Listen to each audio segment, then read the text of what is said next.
So, Shalom, live hier vom Mishkan. So, wir hatten gerade eine kleine Einführung. Das meiste hier vom Mishkan besteht aus dem Akazienbaum. Wir werden dazu später nochmal drauf eingehen. Wir haben jetzt erstmal eine kleine Führung. Und ich hoffe, ihr hört auch unseren Guide. The first thing that we see when we come into the courtyard is the altar. The altar was made of acacia wood covered in copper, and inside of it was the eternal fire. God was the one who started that fire when they first built the tabernacle, but it was called the eternal fire because they were never allowed to let it burn out. So every day, the Levites were the tribe that had to carry the tabernacle from place to place. The Levites had to go out and collect wood to keep the fire burning constantly. And of course, this is where they made all of the sacrifices. There were different kinds of sacrifices with different purposes, different meanings and reasons and ceremonies and animals.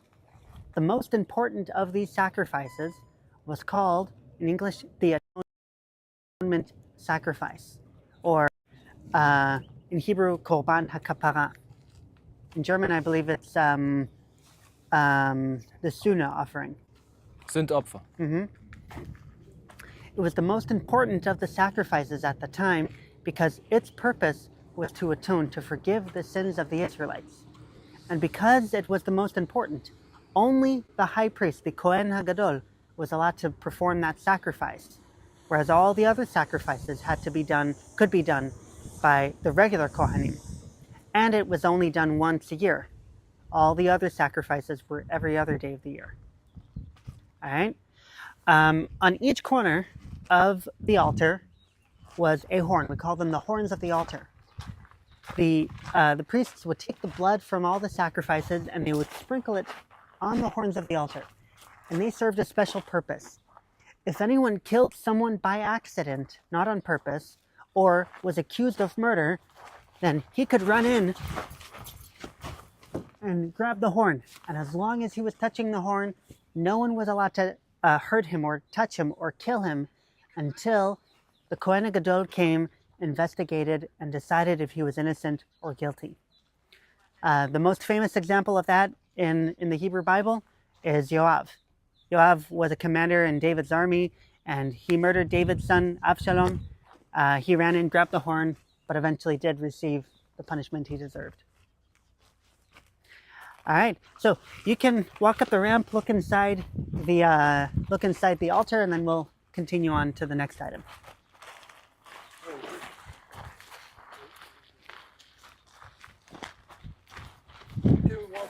Yeah. You can go up and look inside. There you go.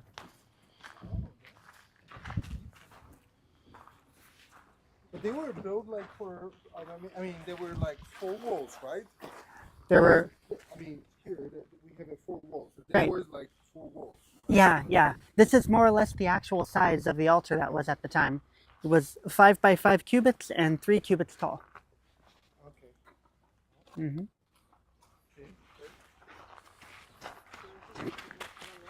How heavy was that? We don't know for sure. It was for sure the single heaviest piece that they had to carry. Right. Because how many levies were there? I mean, were carrying it? That's a good question. This specifically? Yes. We also don't know. Most likely the poles to carry it were probably much thicker and probably much longer.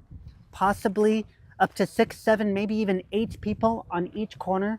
Each corner? Yeah, possibly up to 8 people on each corner, all total carrying the altar together.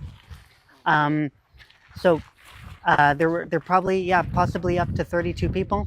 The Torah, the Bible briefly mentions that the walls of the tabernacle were hollow, so it wasn't as heavy as it might seem as it was. Also, acacia wood is very durable. Acacia wood is very durable, very strong, but also lightweight, easy to carry. So even with all these factors taken into consideration, it probably still was incredibly heavy, especially because of the copper. Like pretty heavy anyway. Yeah. Yeah, but I also have a question. Yes.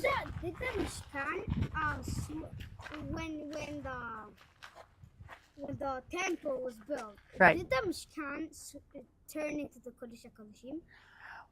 Kind of. Well, we were kind of talking about this before you guys came. The Mishkan, the tabernacle, it traveled through the desert for 40 years. It sat in Shiloh, north of Jerusalem, for 370 years until King David moved it to Jerusalem. It sat in Jerusalem for another 70 years until King Solomon, King Shlomo, built the first temple.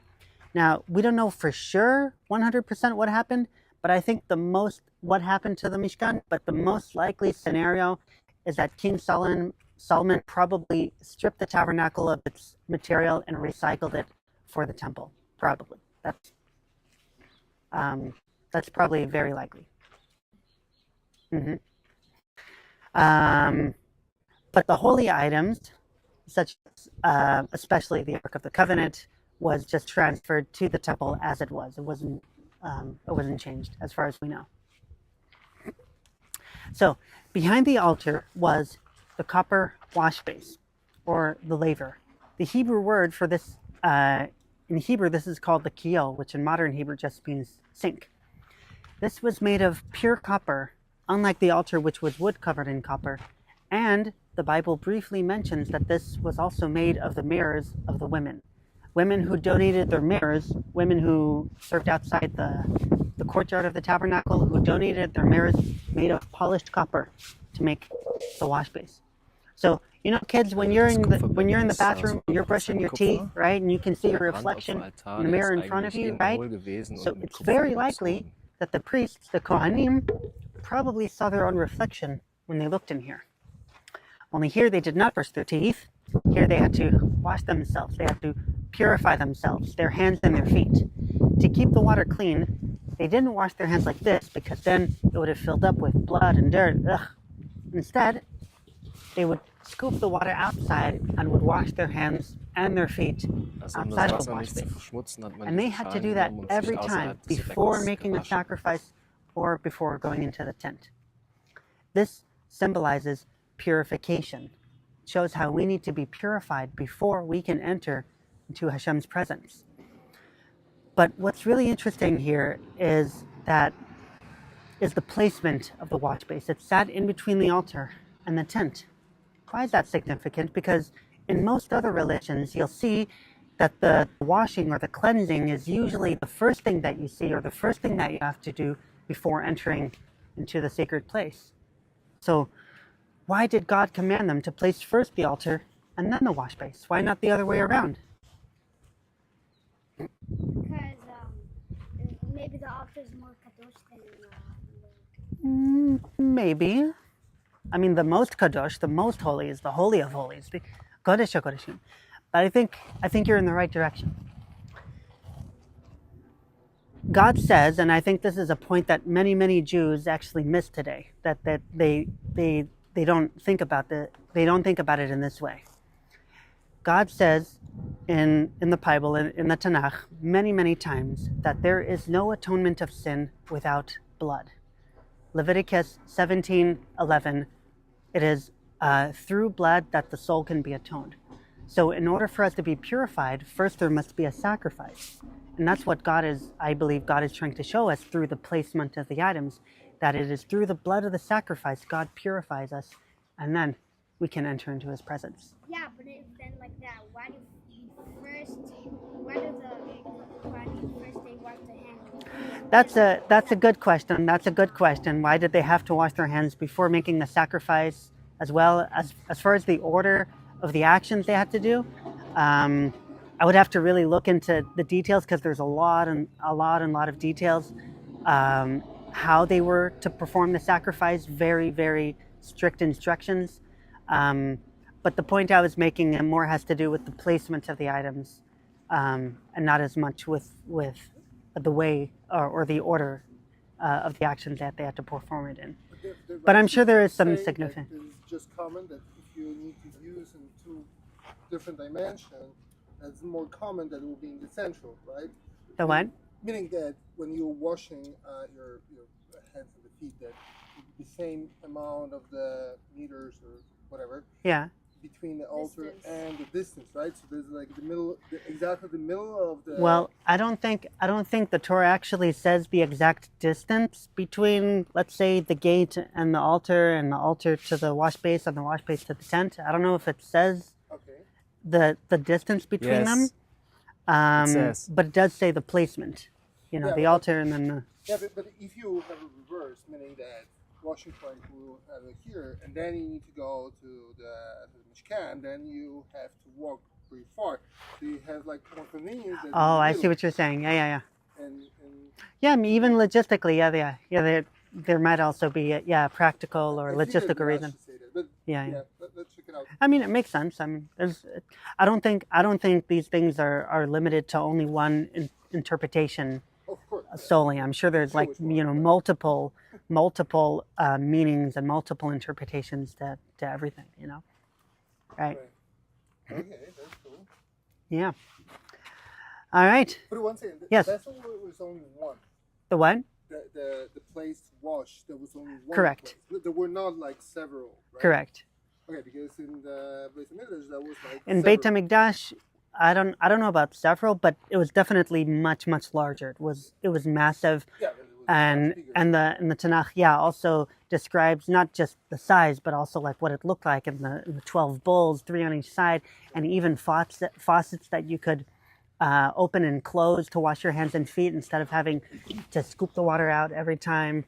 The Bible calls that Solomon's sea, or the sea, like the ocean. Mm-hmm. But in the Mishkan, it was pretty simple. If you think on the journey of the Israelites, how they get here, not directly here, but to the Mishkan, you had, first of all, the sacrifice of the Pesach, so like kind of the altar, and then they had to go to the sea through the water, and then they had the revelation of God on the House Sinai, because that's really cool. Also, that every single piece is an image of the man or the universe or the temple or whatever. Or the relationship between man and God. Really different things. It's also the history of the people of Israel is also inscripted in all the things. That's a good point. That's really interesting that they had to make the sacrifice of Pesach before crossing the Red Sea. That's very interesting. Because when they crossed the sea, it was also some kind of purification when they came out or symbolize from the old life, from slavery, from the impurity of Egypt. They had to go to a mikveh and then to receive after 49 days the Torah. I've never thought about that. Representing that's the holy. Really interesting. All right. You know what? Before we go in, let's go over here and we'll talk a little bit about logistics, and then we'll finally go inside.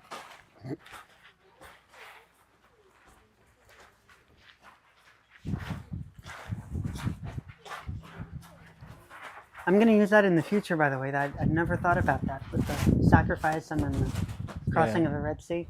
I like that. So, the main pieces of the tabernacle were these big panels made of acacia wood covered in gold. Each panel was 1.5 cubits wide by 10 cubits tall. So the whole height of the tabernacle was between 4.5 to 5 meters. It's a little bit bigger than Legos. There were 48 of these panels total, 20 on one side, 20 on the other, and 8 in the back. Each panel had a few things to hold it in place to keep it from falling apart. First of all, they were attached to each other by these hooks that they were attached to one another. Secondly, they had these poles, also made of acacia wood covered in gold. There were 5 poles on each side. 4 on the outside that were held in place by these rings, and another 5th pole that ran inside the boards all the way to the back. So it was really, really durable, really strong. There was no way it would ever come apart by itself. The third thing that held it in place were these big silver bases. Each panel had 2 of these bases made of pure silver. Each base weighed a talent. A talent is a measurement of weight used in the Torah. somewhere between 35 to 40 kilograms, each one. It's incredibly heavy. So if we're talking about the silver just for the bases of the Mishkan itself, we're talking over 3 tons of pure silver. So we know that it was the Levites that had to carry this, but do any of you know how many Levites were required? Any guesses? Like 2,000? 2,000? Yeah. Any other guesses? Just for the silver? For everything. For everything? 22,000? So the book of Numbers gives very precise numbers of Levites. It gives detailed descriptions of the different groups and families that the tribe of Levi were divided into, and it says exactly how many men from each of these groups helped carry the Mishkan. If you add the numbers up in a calculator, you'll get to a large and precise number of 8,580 men. So these 8,500 men for 40 years had to repeatedly take it apart and rebuild again and again until they finally arrived at Shiloh. Was it like that they were building it and then they were switching? That some like don't do it. I think that's very, very likely that the 8,500 probably didn't all work at the same time in the same moment. But yeah, I think it has to do with also taking turns, taking shifts, and things like that, or multiple people carrying certain pieces at a time.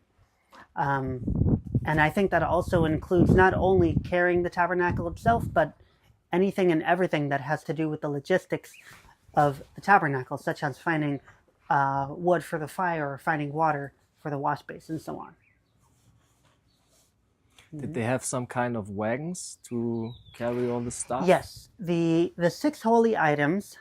The 6 holy items, God specifically commanded that they had to carry by hand, but everything else could be carried on wagons or carts pulled by animals, but not necessarily have to. Okay. So, like this, for example, they could choose to either carry it on a wagon or to carry it by hand. So, let's finally go inside.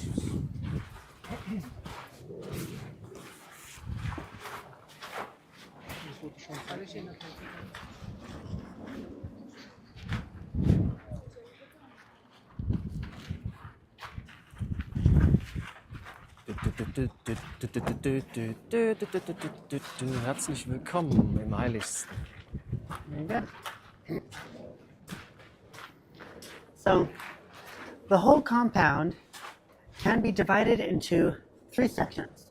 First section is outside, called the courtyard, or in Hebrew, Hachatzel. Second part is this room where we're all standing in. This is called the holy place, the Kodesh in Hebrew, or the Heilig. The Heilig. Das ist das Heiligste. The third part, where Und das ist he's das, about to go in there, that is the Holy Allerheiligste. of Holies, Da Kodesh gehen wir gleich HaKodeshim, dann rein. Allerheiligste. Into the courtyard, only the tribe of Levi were allowed to enter, and the rest of the Israelites couldn't come in. They had to wait outside the gate. The only exception for a non-Levite to enter into the courtyard was to drop the horns of the altar, as we spoke about before. Other than that, only the Levites. Into the holy place, only the priests, the Kohanim, were allowed to come in. And into the Holy of Holies, only the Kohen Gadol, the high priest. Only one day. And only one day a year. What day is that? Kippurim. Give me a high five. Yom HaKippurim, the Day of Atonement. The same day that he had to make the atonement sacrifice that we were talking about before. About a year ago, I was giving the tour to a group of children from America, and I asked them the question, which day did the Kohen Gadol enter into the Holy of Holies? And one little boy about your age shouted, Christmas!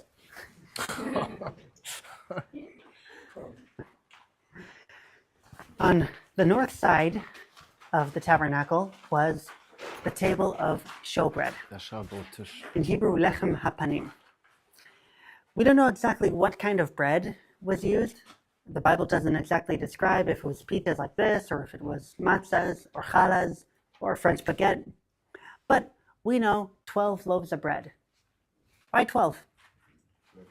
12 tribes. It symbolizes God's provision for for the 12 tribes of Israel, not only for the Kohanim and Leviim, but for all of Israel. Also, how many months are in a year? 1,000? 12. Oh, 12, right. I'm deaf in one ear. 12, right. 12 months in a year symbolizes how God provides all year long, not just at specific times. It is a symbol of God's provision for all of his people and all the time. But it was only symbolic because only the Kohanim were allowed to eat from the bread, and they ate it once a week, every Shabbat. Yeah, but there's also something like that that's not only from the month of the year, it's also from the groups on the groups of the Jews. Mm-hmm. Like The 12 tribes, right? 12 tribes. Exactly. That's the point, is that it's, God provides for everyone and for all 12 tribes and all year long. And you have also 12 zodiacs. Oh, right. Yeah. Interesting. Right. When they ate the bread, they ate it with olive oil and a plant called, in English, hyssop, or in Hebrew, ezov. Ezov is used to make a common Israeli spice called za'atar. Have any of you tried za'atar?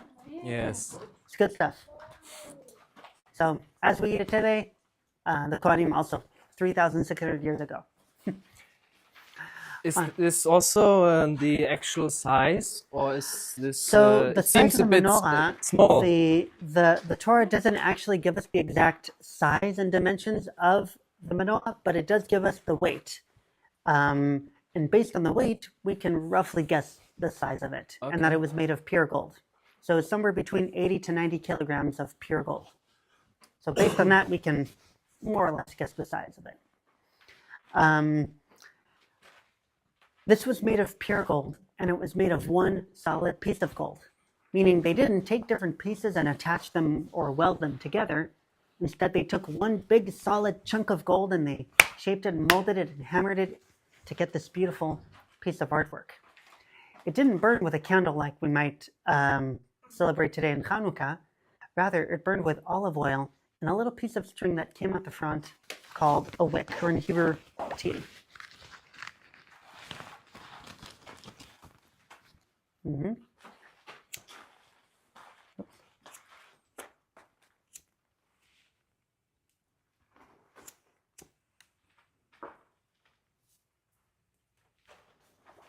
Ooh.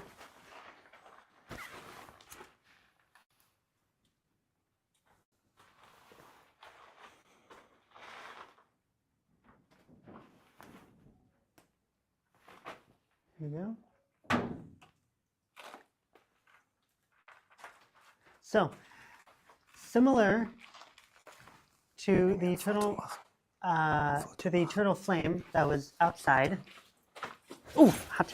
That's the reason why it was You get the idea. like all the time. Yeah, it was Right. This was lit all the time from the eternal flame. They were not allowed to light a new fire to get this going. And it was the only source of light in the whole room. So try to imagine if all the walls were covered in gold, all of that light would have reflected off the walls and light up the whole room. One of the most beautiful things you can imagine.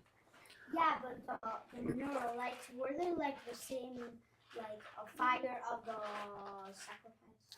Yes, yeah. Now, it didn't burn when they traveled from place to place, but they had to light it from that fire. They were not allowed to light a new fire or a different fire. They had to use specifically that eternal fire. Not what I did here. What was the first thing God created ever? Light. And the Lord said, "Let there be light." And boom, there was light. God is the source of light. Just as the menorah was the only source of light in the whole room, God is the one who lights up the universe, both physically and spiritually. Like that, what you said, that the God's light, like in Pesach when there was like the burning tree, and Right. That's like him. The burning bush, right? God revealed himself to Moses in the burning bush, right? Very good. Can I ask a question? Yes. Did it look exactly the same? Well, the Torah describes the menorah as having a button flower 3 times on each branch, Okay. and 3 also down the middle. I actually asked Button because flower. the way it looks, you said it's a flower. For me, it resembles the pomegranate, which kind of seems sort of Interesting. to Judaism Well, right now. So I was wondering whether it actually did I don't know the about a same. pomegranate. The Bible says that it's meant to be an almond flower, Okay. which almonds also have great significance in the Hebrew Bible.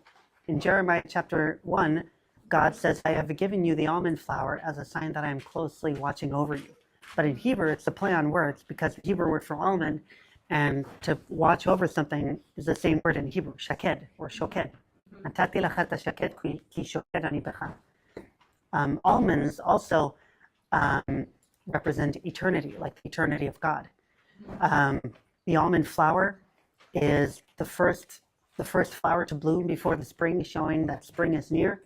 But the almonds themselves are the last to be harvested after the spring. So it is the first before the spring and the last after the spring. The first and the last, the beginning and the end. It shows God's eternity, God's eternal nature, which also has to do with his personal name. Yud He Vav He is short for Haya Hoveh Ve'ihiyeh, which means who was and is and will be. The Hebrew word to be or to exist is Heyeh. So God's personal name, just as we all each have a personal name that have meaning to it, God's personal name literally means his eternal existence. How were they able to make this in one piece? In one piece, pure gold is a relatively soft metal, so it's not that hard to actually to shape it. I mean, they didn't mine one large piece of gold. I mean, they would have had to collect a lot of gold, melt it into one chunk, and slowly hammered it. With hammers? With hammers, with chisels, with all sorts of tools, until they finally got this shape little by little. But however, the last week portion says that the Moshe Rabbeinu had a issue of how to did this and how that needs to be good. So they did it, but he was not sure that it's good. So what he did, he threw this one piece of menorah, what he did, into the fire. Hashem recreated and moved it back. So that's what the Rashi was saying last week. So we don't know. That's the reason the Chabad are making that's not in the Torah, but yeah, it does say, the Bible does say that God gave wisdom to Moses and to Bezalel, who physically built all of this. Bezalel received wisdom from God how to make it as well. Now, I don't think he physically built everything by himself. I think he had a whole team of people that he was responsible for. The chief of manager. Exactly. Yes. Yeah, chief manager, producer, you could call it. Yeah, or director rather. Moses being the producer, CEO. and God being and Bezalel being the director. Having received wisdom from God how to build it. So in Jerusalem, there is this big menorah in front of this synagogue. So this is much bigger. So did they have a different menorah in the temple, a bigger one than in the Mishkan? Yes. Everything was blown up in proportions when Solomon replaced the tabernacle with the temple. Many changes between the tabernacle and the temple, and even more changes, surprisingly, between the first and second temples. For example, the tabernacle was, the temple was massive. It was huge. The second temple was almost twice as big as the first temple. And the third one will be even bigger. And the third temple will even be bigger, right? So for example, if we're, let's say, just talking about the altar outside, right? The altar out here is 5 by 5 cubits and 3 cubits tall. That's about 2.5 by 2.5 meters and 1.5 meters tall, right? The altar in Solomon's temple was bigger than the tabernacle, was bigger than the Mishkan. That was 10 cubits tall and 30 cubits by 30 cubits wide. So 3 times as big as this. So everything was blown up in proportions. Everything was made bigger and better, quote unquote. So, but God has given us the instruction to build this, that Right. it can be among us. So Right. then we build a bigger temple, then another bigger temple, And another now we big, want to build another bigger temple. Right. So what God actually said that He wants to live in this. right. So how it's a good idea to make another big temple. God is a very, very intimate God. He desires intimacy and a personal relationship. And to a certain degree, also, God is a humble God as well. I think that's why He commanded us to build this. Whereas God did not give the instructions to build the temples afterward. Who designed the temple? David. And then Solomon built based on David's design, not based on God's design. So remember, like as we said before, God gave the instructions to build this, and it is us, men, people, who like to change God's instructions. Mm-hmm. All right. Up next, the altar of incense, in Hebrew called Mizbech HaKtoret, or in German, the Räucher altar.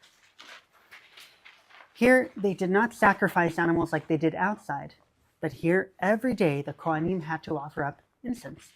They would take different plants and herbs and flowers, and they would grind it into a nice fine powder and sprinkle it on the altar, and it would fill the room with a beautiful smell, a beautiful aroma.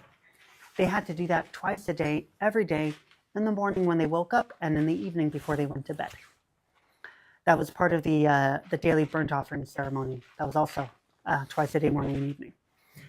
That beautiful, sweet smell symbolizes prayer, symbolizes the prayers of the Israelites going up to heaven, as well as our prayers today. In Psalm 141, King David asks God to accept his prayer as if it were a sweet perfume. So when we pray, God thinks of it as a beautiful fragrance. And in my opinion, the fact that they had to do this twice a day, morning and evening, further symbolizes how we should open our day in prayer before God and to end our day in prayer before God.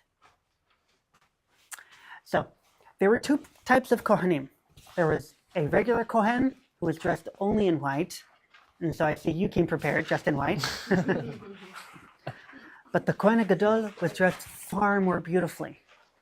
His outfit was so important that there is a whole chapter in the Torah that talks entirely about the clothes of the high priest.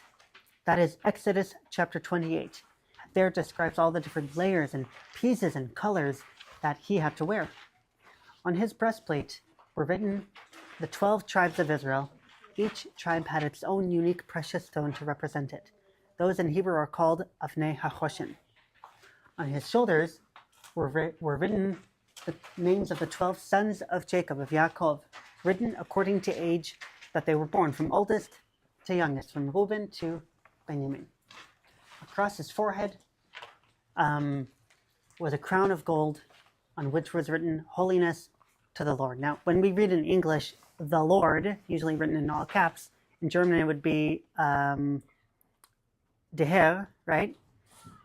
It's not actually translating from the Hebrew word Lord, Adonai, but rather referring to God's very personal name that we spoke about before, Yud He Vav He. On the bottom, you have these bells and pomegranates. That's, I think, where you were thinking of the pomegranates. A bell of pomegranate, bell pomegranate all around. Whenever he walked around outside, the Israelites would hear the bells and know that the Kohen Gadol was nearby. He had a very, very, very important role. He was what we call a mediator between God and the people of Israel. So, who is the first Kohen Gadol? The first one. Moshe was the first one, and the second was Aaron. Aaron was the first one, but Aaron was the first one. Moshe was not a Kohen, but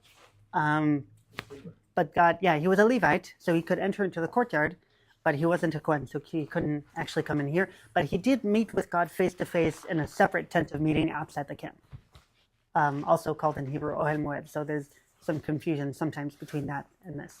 especially that they were brothers. Especially that they were brothers, right? So Aaron, the Kohen Gadol, the first Kohen Gadol, chosen by God to make a sacrifice on behalf of all the Israelites around him so that they could receive forgiveness of sin. They couldn't make the sacrifice on their behalf. They had to rely on someone higher than them, someone above them, whom God had chosen to make a sacrifice on their behalf so that they could receive forgiveness of sin. So, any questions? They did not have any shoes? Correct. No shoes, no sandals, no Crocs, and no Nikes. Just plain bare feet, and also no flooring. No wood flooring, no carpeting or anything. Just whatever they landed on was whatever they walked on. Because when Moshe was at the burning bush, also God commanded him to remove his shoes. Yes, and also when Yeshua came into the land, Joshua, then also he was commanded, I think, by the angel to put his shoes. I don't remember away. that, but I'll need to check. But yeah, sometimes when we walk on holy ground, God calls us to remove the shoes from our feet. For we walk on holy ground. So there was in the Temple Institute in Jerusalem. So there's a glass box. There's also a high priest in there. It's written that you have the 72 ringelingel. Yeah. The bells. Bells and 72 pomegranates. Yeah. So it's I don't know if the Torah. I don't think the Torah says how many bells and how many pomegranates. There might have been 72, but it doesn't say how many. But it does say that it went all around. Ours actually doesn't. On the back here, we don't have any. But the real one went all around. 72 and 72 each of them. Yeah, probably. It might have been. Yeah. One of these bells may. That there was a few years ago, about 3 or 4 years ago, a golden bell was found in the city of David, and I think is being held in a museum. A pure gold bell that might have actually been from the high priest. It didn't look like this. It was more like round and hollowed. I have a quick question about the Mishkan itself. That if there is anything about that, there is a place where you can't build a Mishkan, meaning that where they land, because you say that they were built, but there is any specific rules that you can't build here or there, or there is. Well, they carried it from place to place for 40 years. So I don't know, the rock on the left that you can't build because of something. There was such a rules? No. You know what I mean? Any prohibition of where it can't be. Oh, where it can't be. Yeah, because of something. There's always something. Not that I know of. Not that I know of. I know that God was the one who showed them where to place it every time, by the pillar of cloud by day and pillar of fire by night, which was God's Holy Spirit showing them when to stop and when to keep moving and where to land to set it up every time. But after the 40 years, again, it sat in Shiloh for 370 years. I don't think God commanded David to bring it to Jerusalem. I think that was David's idea as well. But if David wouldn't move, then would Shiloh be one of the most? If David had not moved it, that's a really interesting question. If David had not moved it, it probably would have stayed in Shiloh, and I guess it would have continued to operate in Shiloh. Maybe eventually, maybe not Solomon, but maybe someone might have eventually replaced it with a temple in Shiloh. So, yeah, maybe Shiloh would have turned into a holy place. That's a good question. There's a comment about this. You can read more about this. Very interesting. You know why it was placed in Shiloh? Why it was placed in Shiloh? Yes. If I'm not mistaken, I think that was the last place where that the pillar landed. So God wanted it to be there. I believe that's where. Yeah. So it's the territory of Ephraim, right? Correct. And Ephraim was giving the firstborn right with the blessing when Jacob blessed the sons correct. of even though it was of his Joseph. brother that was, And also Menashe was older than him. Yehoshua is from the tribe of Ephraim, and Correct. they took the bones from Joseph when they came into the land, and they also were buried at the same time and at the same place. So actually the right was in the tribe of Ephraim. So, but when they did not behave as God wanted, I think that's the reason why he took it away from Ephraim and gave it to the tribe of Yehuda through David. Right. It's an interesting point. I think there is some truth to that. But if when Moshe couldn't come to Israel, Hashem did that only because they would like not pray to him Well, because when he dies. And then what Moshe- happens with the Kohen HaGadol when he dies? Because they can also pray to him because he goes to Kohen HaGadol. well, they were not allowed to pray to the Kohen Gadol. They had to respect him. They had to show some respect and fear toward him because he was appointed by God. But he is not God. God does not want us to pray to physical things or physical people. But when the Kohen Gadol died, his oldest son would take his place as Kohen Gadol, and then it was passed from father to oldest son, and so on and so on. Mm-hmm. But what if, like, for example, the oldest one is not a boy? Then there's still Then it would go to the oldest boy. I think, yeah. But yeah, I mean, these are good questions to ask. Yeah, if the oldest one was a sister, then it would just go to her brother. It would be you if you're Right. basically. Exactly. That's why asking. Do you have an older sister? I have an older sister. I'm the second oldest in the family, and I have one sister older than me. All right.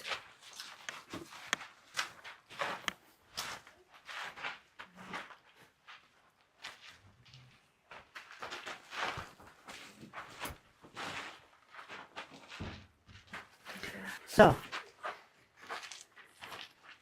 in the Holy of Holies, in the Kodesh HaKodeshim, was the Ark of the Covenant. Today, there are only two that know where the real Ark of the Covenant is today. The first of which is God Almighty, and the second is Indiana Jones. Of course, the point behind that joke is that nobody but God knows where it is. And I personally believe that God purposely hid it from us, and maybe one day we'll return it. Yeah, and there's a passage in the prophets where it mentions that the Ark of the Covenant should never be Right. Many people claim to know where it is. There are many different theories: Ethiopia, Brazil, Rome, Vatican, Iran, Iraq, Jerusalem. But I mean, some of those places might have more validity to them than others. But again, I think it's not up to us to actually try and find it. But what does Kohen HaGadol do here? Like, he just comes So in. every year on Yom Kippur, he would come in with the blood of that sacrifice on Yom Kippur. He would sprinkle the blood in three places. First of all, he would sprinkle it on the horns of the altar of incense. That had blood on it only once a year, whereas outside it was every day of the year. Secondly, he would sprinkle it on the veil that separated between the Holy and the Holy of Holies. And thirdly, right here on the Ark of the Covenant itself. So it was made up of a few pieces. The main body was made of acacia wood covered in gold from the inside and outside. So it was 3 layers of gold, wood, gold. The poles to carry it were also acacia wood covered in gold. But the lid on top was actually made of pure gold. This in Hebrew is called hakaporet, which would translate to the atonement covering. And attached to it were 2 angels called cherubim, also made of pure gold. And similar to the menorah, the lid and the angels were also made of one solid piece of gold. Inside the ark were 3 things. So The broken plates, the plates that the sacred So- plates, and you're close on the challah, not quite. Manna. Manna, very good. Now, the broken tablets, the Torah never says clearly if the broken tablets were in there. So there's a lot of debate around that, if the broken ones were in there or not. But for sure, the second pair, the fixed pair, definitely were in there. So, but whether or not the broken ones were in there or not, I count it as one thing. So you got the tablets of the Ten Commandments, you got the manna, and one more thing. Not Moshe's staff, but Aaron's stick. Aaron's staff. Very good. Oh, yeah, that's right. When they had the argument with Korach, and they said put all the sticks, and then the stick of Aaron became with the almond flour. Yes. Right. Exactly. Very good. It was through the staff that God showed the people of Israel that he indeed had chosen Aaron to be the high priest, and that it wasn't just nepotism just because he is the brother of Moses. So each of these three things represent our relationship with God. The Ten Commandments is the covenant between us and God. That's why in Hebrew they are called Luchot HaBrit, the tablets of covenant. The manna, that's the bread from heaven, that symbolizes God's provision in our lives. Just as he provided for the people of Israel when they were in the desert, God also provides for us every single day. And the staff of Aaron, we spoke about Aaron and his role as Kohen Gadol and mediator, right? But these are all things also that we as sinners have rejected and broken. The Ten Commandments, we've all broken the Ten Commandments, right? We've all lied, we've all stolen, we've all dishonored our parents, myself included. We are all guilty of breaking our covenant with God. The manna, the Israelites complained about the manna. They said, I don't want this, I want meat, I want to go back to Egypt. Yeah. Even today, we continue to complain and complain instead of being thankful for everything God does for us. And the staff, who chose Aaron to be Kohen Gadol? God, Hashem. Did the people of Israel accept it? No, they've rebelled against the authority that God had given to Moses and Aaron. Throughout the entire Tanakh, God keeps sending to the people of Israel all these prophets, prophet after prophet after prophet, and the people of Israel are so stubborn, they refuse to listen. We are the ones, and even today we like to reject the authority that God puts on our lives. We are the ones that have rejected what is required for us to have a relationship with God. But here's the good news. This is where God comes to us and shows his mercy and his love toward humanity and toward the Jewish people. That despite our unfaithfulness, God remains faithful. God has continued time and time again to protect us as a Jewish people and to fulfill his promise that he made to Abraham 4,000 years ago. We are God's chosen people, not because we are any better than the rest of the world. No, not at all. But rather, it's for God to demonstrate his love, his control, his sovereignty, his control over the course of history, that through the Jewish people, he would bless the rest of the world. It is all by what God has done for us because we can't do for ourselves. Similarly to how I said before, that the Israelites couldn't make the atonement sacrifice for themselves, but rather had to rely on someone higher than them, appointed by God to atone on their behalf.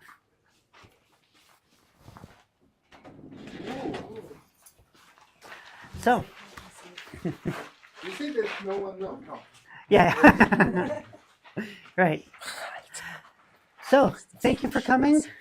Thank you for listening. And may God bless each and every one of you. So, während wir gerade hier noch ein paar Probleme haben mit der Kameraeinstellung, wenn jetzt irgendjemand von unseren YouTube-Zuschauern Fragen hat, dann kann er jetzt bitte nochmal die Frage stellen, dann können wir die live beantworten. So, ich zeige in der Zwischenzeit nochmal, hier sind die there were 4 layers that cover the tent at top. The first layer is made up of what we call the holy colors, which is more or less in the shades of blue, purple, red, and white. And stitched into those colors were with golden stitching were also images of angels, of cherubim, Kelvin. But all that was just the first layer. That's what the Kohanim would have seen if they had come in here and looked up. On top of that, the second layer was goat fur. On top of that, the third layer was ram skin dyed red color. And the fourth layer on top, on the very top, the most outer layer, was skin from an animal in Hebrew called tachash, Okay. which to this day nobody really knows what animal it was. Okay. Yeah. What do you think it was? The Christians believe that it was a sea animal, like a whale or a dolphin. I think that doesn't make sense for many reasons, that it was a sea animal. So I think it had to have been a land animal, but we don't know for sure. Okay. It had to have been kosher, and it had to have been durable. To last hundreds and hundreds of years, 480 years, it had to have been very durable and very strong. So when you said the Mishkan and the old tabernacle, they were about 480 years. Right. So they never replaced anything. They did replace the outer fence. Okay. When they arrived at Shiloh, they no longer had the outer fence, which during the time of the 40 years was made. The poles were made of acacia wood, with bases of copper and heads of silver. And when they arrived at Shiloh, all that was replaced with a stone wall or a brick wall. Okay. But Which parts of that wall is actually still there today? Yeah, as far as the roof- Mishkan itself, the roof, I believe stayed the same. you know, if you have a normal roof and it rains and sun, you have some kind of corrosion, you know. So that tachash skin probably also had to have been waterproof, probably. Okay. But it all stayed stable. As all far the as I time. know, yeah. Oh, that's why the Christians think it's a sea creature because it's got. Maybe. I don't know. Maybe. Some rabbinic interpretations say that this animal was an animal that God had specifically created just for the tabernacle and went extinct immediately afterwards. But again, we don't know. So it may have been a dinosaur or a unicorn. Who knows? Last question. In terms of Kaddish Kaddishim, there Yes. was no light. There was no natural light. So What does that mean? there Meaning that was when- no natural source of light like the Okay. menorah was in the Kodesh. So either it was super dark, pitch black, or if there was light, there might have been light from God's presence. Okay. But the Bible But, doesn't say. I mean, Kohen HaGadol, when he was coming here, he was not carrying any flame or. No, the closest he did have was the mach Right. with the incense with a little bit of coal on it, but it probably wouldn't have been enough light to actually do something. But when Moses came out of the tent, his face was shining. Right. So this implicates that the presence of God would have lightened all the room Yeah. if even his And face. time and time again throughout yes. the Tanakh, the presence of God creates light. Yes. Not natural light, but supernatural light. But physical, visible light. Beautiful light, yeah. Awesome. Thank you so much. Thank It was you a for pleasure. coming. So we have a question from our community. Yes. That is Scotland. Oh, live stream. Cool. Yes, live stream. Is there a cooperation with Samaritans on Mount Gerizim? The what? So you read it from Mount Gerizim. Gerizim? I don't know exactly how it's Samaritan- meaning, but Samaritans. This is a private business. It doesn't belong to Timna Park or anything. This is just a private business in cooperation with Timna Park. it's separately. Yeah. Okay, okay. Josef, ich hoffe, das hat deine Frage beantwortet. Ja, Now the I didn't realize we were live streaming, so hello everyone. yeah. Right now the door were broken. Is this a door? No. Yeah, this is Ah. the real one. Didn't have a door. Ah, Oh, shalom. Yes, yes, you. security door. wegen Brandschutz. הבנתי. אוקיי, בדיוק עכשיו הגעתם? אז אני שנייה אצא ונתחיל. Ah, סבבה. hey. זה שלי. Oh, תודה רבה. cute. So, die, Very good. All right, I have to go out and take the next habt ihr tour. das alles mal gesehen? So, So, hier Thank you for ist, coming. Yeah, you're welcome. So we hier ist nochmal unser Plan. yes. So, wir Hey, sind jetzt hier durch alles durchgegangen. it's a really cool device. Ziemlich coole Nummer ist das gewesen.